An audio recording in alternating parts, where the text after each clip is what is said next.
Welcome to Elsa Channel.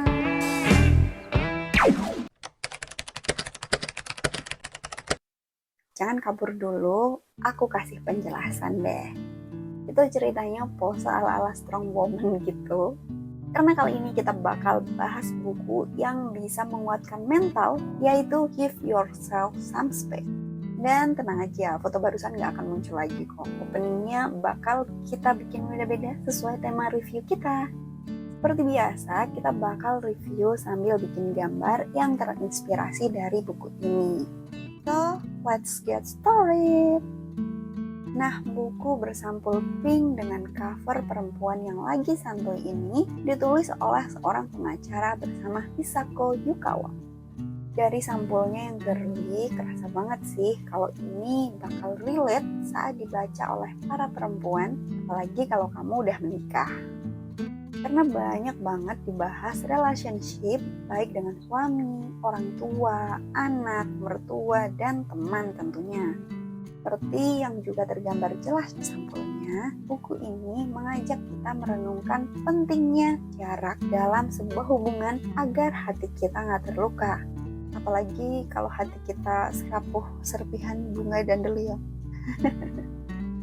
Di sini aku nggak akan jelasin panjang kali lebar isi bukunya, tapi aku akan bahas apa sih yang aku dapatkan saat baca buku ini. Terutama setelah bulan September kemarin, kita diserang dengan beragam trending Twitter yang kayak mengungkapkan fakta-fakta mengejutkan yang tidak terduga dari para seleb, mulai dari selingkuh sampai KDRT. Gara-gara hal tersebut, banyak loh perempuan yang malah jadi insecure atau bahkan mengalami trust issue karena hal ini. Di tengah hampaan kabar buruk yang ternyata juga bisa terjadi di orang terdekat kita, buku ini jadi kayak semacam healing buat aku. Mungkin ada yang bertanya, maksudnya jarak yang tepat tuh apa sih? Jadi coba kita bayangin, ada sebuah benang yang kusut banget gitulah, menyatu dan saling melilit. Nah, Hisako Yukawa ini menggambarkan hubungan antar manusia bisa juga menjadi sekusut benang itu kalau ada jarak yang salah, ada jarak yang terlalu dekat atau nggak pas.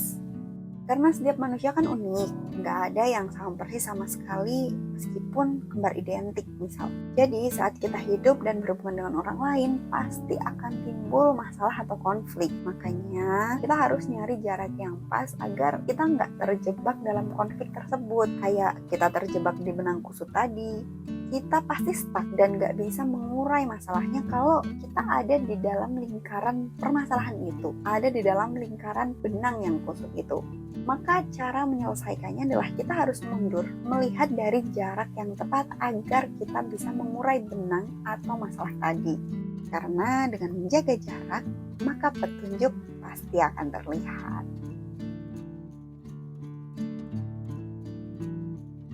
Yang berikutnya, perkataan atau komunikasi adalah hal yang sangat penting dalam sebuah hubungan atau relationship. Hidup itu kan bersosialisasi ya, jadi mau gak mau kita akan selalu berhubungan dengan orang lain, siapapun itu, teman, keluarga, kerabat, atau pasangan. Di sini tuh aku baca kisah yang menurutku menarik banget. Ada seorang istri, dia tuh gak pernah pergi kemanapun, dia selalu berada di rumah karena dia menganggap bahwa untuk menjadi istri yang baik, dia harus melakukan itu. Sampai 30 tahun mereka menikah, si istrinya masih kayak gitu di rumah aja, dia gak punya personal life, nggak bersosialisasi dengan orang lain, hingga akhirnya dia pun mencapai titik jenuh. Lalu ada temennya yang ngajak dia pergi jalan-jalan, kalian menginap. Karena udah 30 tahun nih dia nggak kemana-mana, dia memutuskan untuk mencoba nanya sama suaminya, kalau dia ikut temennya nginap gitu diperbolehkan apa enggak. Coba tebak apa yang dikatakan suaminya waktu dia minta izin. Ternyata dibolehkan dong. Sang istri yang mengira nggak diizinkan, jelas dia terkejut. Dan suaminya juga sama aja terkejut karena dia berpikir bahwa selama ini ya istrinya memang gak suka bepergian gitu. Bayangkan ini mereka udah nikah 30 tahun, mereka saling menyayangi dan bukan yang saling mengekang, tapi karena kurang komunikasi muncullah permasalahan kayak gini. Hanya karena komunikasi problemnya ya. Ucapan atau perkataan itu memang bisa jadi pedang yang melukai atau bahkan membesarkan hati dan memotivasi.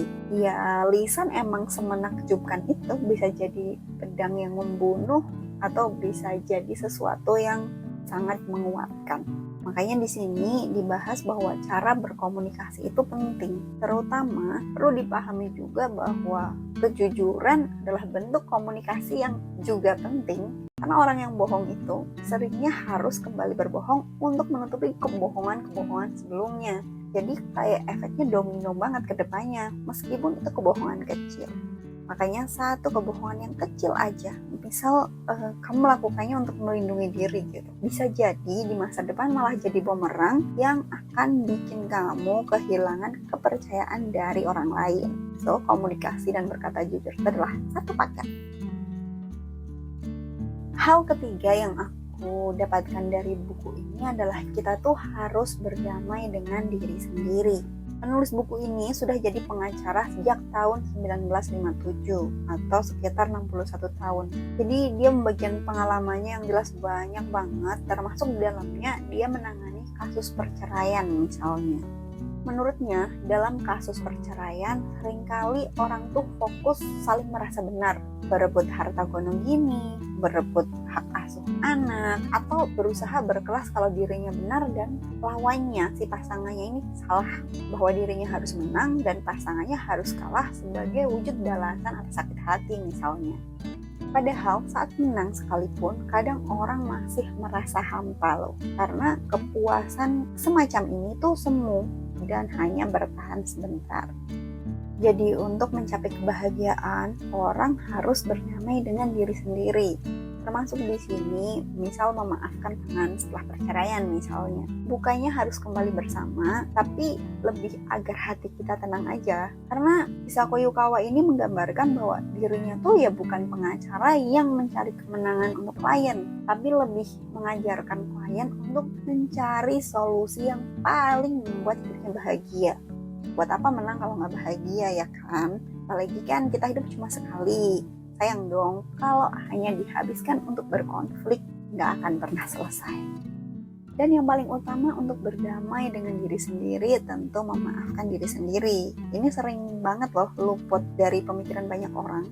Padahal memaafkan diri jauh lebih penting untuk kedamaian dan kebahagiaan. Ibaratnya kita tuh hidup selalu punya masa depan. Sampai titik dimana kita meninggal, kita akan selalu punya masa depan. Apa iya kita mau melangkah maju dengan rasa menyesal dan penuh dendam? Padahal lebih enak melepaskan beban, memaafkan masa lalu kita, dan menjalani masa depan dengan tenang. Hal menarik lain yang ada di buku ini, Hisako ngajakin kita untuk menikmati momen saat ini.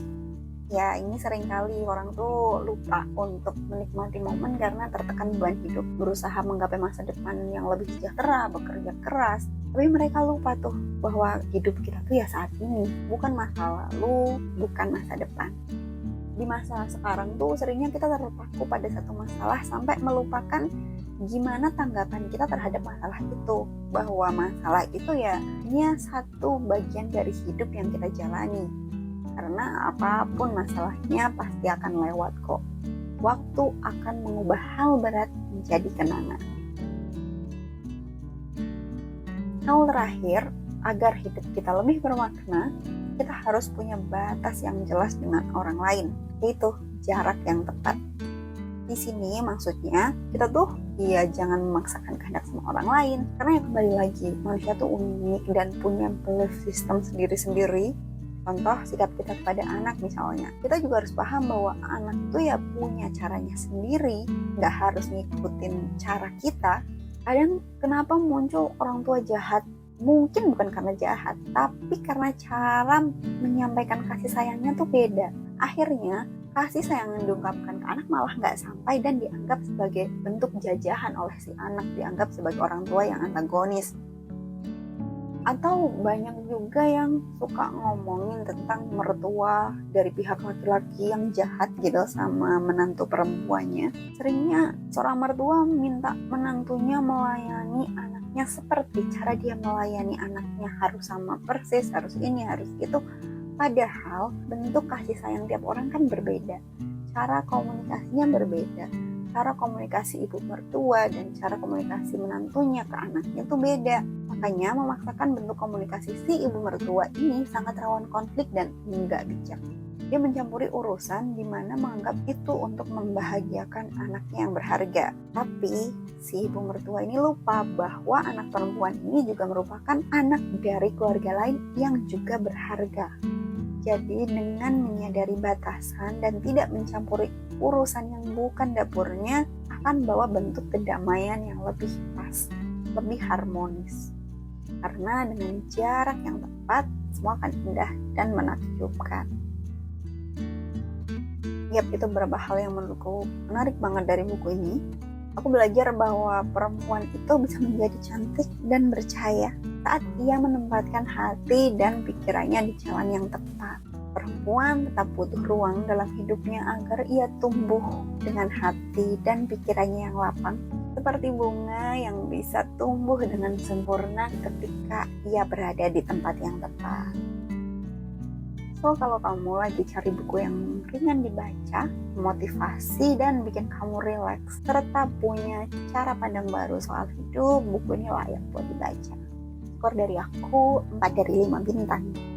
Terima kasih yang udah nonton. Silahkan share ke teman kamu. Siapa tahu video ini bermanfaat dan mungkin menghibur, menyenangkan buat dia.